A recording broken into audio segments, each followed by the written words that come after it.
ou des clubs de première division. Aujourd'hui dernier au classement général, il traverse une période difficile. La situation financière du club est difficile, très difficile, et nous avions appelé au secours en avril, mai, juillet, et jusqu'à présent personne n'est encore venu à notre secours. Je peux vous dire que des tractations ont encore cours à l'heure actuelle, mais je pense qu'il est maintenant midi moins 5, ou minuit moins 5 en tout cas, et qu'il ne faudrait pas tarder à ce qu'on trouve des solutions. Chaque année, le club gagne environ 80 millions de francs, mais en dépense 100. Il accuse donc une perte systématique de 20 millions par an. Le déficit est estimé à plusieurs centaines de millions de francs. Côté dépenses, le stade aurait bien besoin d'un peu de rénovation. Le toit de la tribune debout est fortement dégradé. L'éclairage, déclaré vétuste, a dû être démonté. Les rencontres à domicile vont se jouer le dimanche après-midi au lieu du samedi soir. En tant que pâtissier, bien, c'est des fois difficile d'assister le samedi soir, mais les habitudes changent, je vous dis.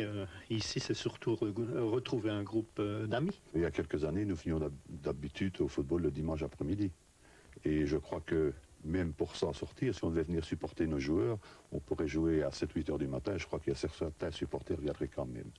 Pour l'Union belge dont dépend le football professionnel, la situation du RC liégeois n'est pas un cas isolé. Pratiquement tous les clubs de division 1 accusent un déficit cumulé. Les professionnels ont décidé de réagir dans ce document de 35 pages. Les contrats des joueurs, les accords de télévision, la sécurité des stades, les transferts ou encore la situation financière des clubs posent des problèmes. Une des causes au déficit est sans doute le manque de fréquentation des stades lié au prix des places trop élevé. D'une manière générale, le football belge est malade. Le RC liégeois sera peut-être la première victime.